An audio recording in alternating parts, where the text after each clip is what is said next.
महात्मा गांधी को पूरे विश्व में अहिंसा और शांति का संदेश देने के लिए जाना जाता है। उन्हें भारत का राष्ट्रपिता भी कहा जाता है।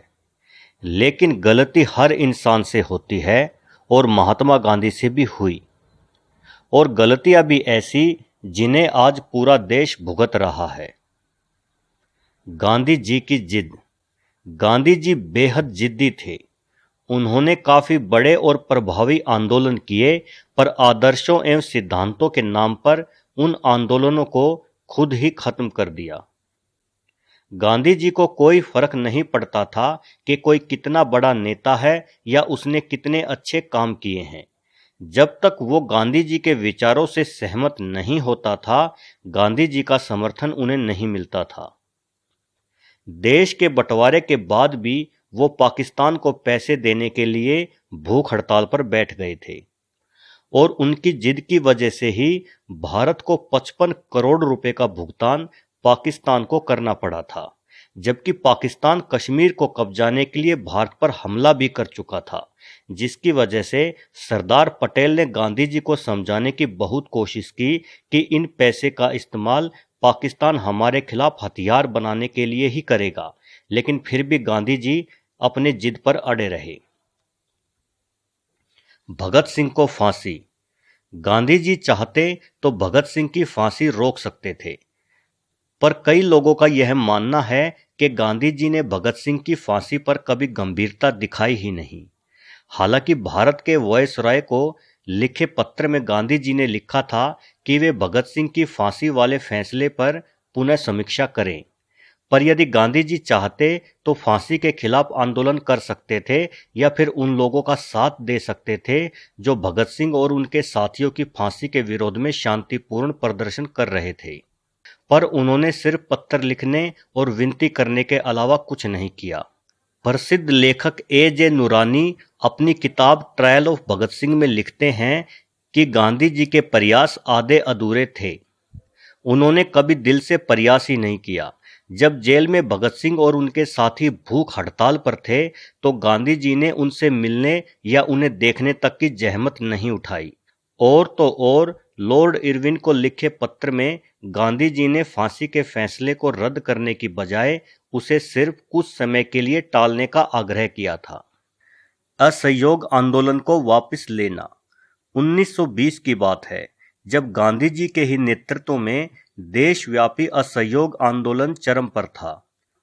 पर चोरा चोरी में कुछ उग्र लोगों ने एक पुलिस थाने को जला दिया। इससे आहत होकर गांधी जी ने आंदोलन को वापस ले लिया। वजह सिर्फ एक थी, गांधी जी के आदर्श। सिर्फ अपने अहिंसा के आदर्शों की रक्षा करने के लिए उन्होंने एक देशव्यापी आंदोलन को वापस ले लिया। आंदोलन के वापस लेने के बाद 19 लोगों को मृत्यु दंड की सजा सुनाई गई। 6 की मृत्यु पुलिस कस्टडी में हुई एवं 110 लोगों को आजीवन कारावास की सजा मिली। और ये सारी गिरफ्तारियां और फैसले सिर्फ संदेह और झूठे गवाहों के आधार पर हुए। क्या ये देशवासियों के साथ अन्याय नहीं था? क्या फांसी देना हिंसक नहीं होता? पर गांधी जी के आदर्श उनकी नज़र में गरीब हिंदुस्तानियों की मौत से कहीं अधिक बढ़कर थे। यहाँ तक कि उन्होंने आंदोलन वापस लेकर अंग्रेजों को द्वितीय विश्व युद्ध में सहयोग का आश्वासन दिया। सुभाष चंद्र बोस को कांग्रेस छोड़ने पर मजबूर करना। ऐसा माना जाता है कि सर्वप्रथम नेताजी सुभाष चंद्र बोस ने ही गांधी जी को राष्ट्रपिता कहकर संबोधित किया था। नेताजी हमेशा गांधी जी का सम्मान करते थे, लेकिन गांधी जी को नेताजी बिल्कुल नहीं भाते थे। गांधी जी कहते थे कि नेता वो होता है जो जनता द्वारा चुनकर आए। लेकिन जब कांग्रेस के अध्यक्ष पद के चुनाव में नेताजी सुभाष चंद्र बोस ने 14 में से 13 सीट लेकर नेहरू को हरा दिया था, तो उनकी ये जीत गांधी जी को रास नहीं आई। उस समय पार्टी में गांधी जी के चहेते नेहरू को कोई पसंद नहीं करता था। फलस्वरूप नेहरू को हार का सामना करना पड़ा। नेताजी बिल्कुल गणतांत्रिक तरीके से जीते थे, लेकिन गांधी जी उनकी जीत से बहुत दुखी थे। उन्होंने नेहरू की हार को अपनी हार बताया और फिर जिद पर बैठ गए। उन्होंने नेताजी को मजबूर करके पार्टी से निकाल दिया, जिससे वे अपने प्रिय नेहरू को कांग्रेस अध्यक्ष के पद से सम्मानित कर सके। भारत का विभाजन 1942 के भारत छोड़ो आंदोलन के बाद ये साफ हो गया था कि भारतीय अब और नहीं सहेंगे।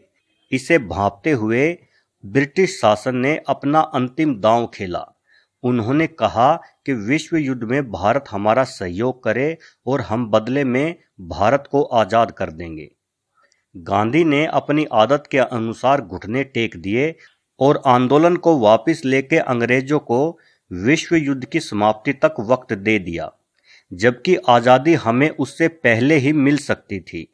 इस आंदोलन के वापस लेने के बाद देश में धर्म के आधार पर कई सारी नई पार्टियां बन गई, जिससे देश के विभाजन की बात उठने लगी। उस समय कांग्रेस के नेताओं ने कहा था कि विभाजन को टाला नहीं जा सकता और उन्होंने विभाजन पर सहमति दे दी। पर यदि गांधी जी अपनी बात पर अड़ जाते तो भी इस विभाजन को रोका जा सकता था। ऐसी ही समस्या अमेरिका की आज़ादी के वक्त अब्राहम लिंकन के सामने थी, पर पूरे देश के टुकड़े करने की बजाय उन्होंने एक लंबी और हिंसक लड़ाई लड़ी। तब जाकर अमेरिका आज यूनाइटेड स्टेट्स ऑफ अमेरिका कहलाता है। लेकिन गांधी जी की अहिंसा यहाँ भी देश हित पर भारी पड़ी। नतीजन देश के टुकड़े हो गए और देश कितनी अहिंसावादी और शांति प्रिय तरीके से अलग हुआ था, ये बात किसी से छुपी नहीं है। लेकिन इन सारी गलतियों के बावजूद भी गांधी जी का भारत की स्वतंत्रता में एक अहम योगदान रहा है, जिसे हम नज़रअंदाज नहीं कर सकते। दोस्तों, अगर ये वीडियो आपको पसंद आया तो वीडियो को लाइक और शेयर करें और मेरे चैनल को सब्सक्राइब अवश्य कर लें, जिससे आप मेरी सभी वीडियो देख पाएंगे। धन्यवाद।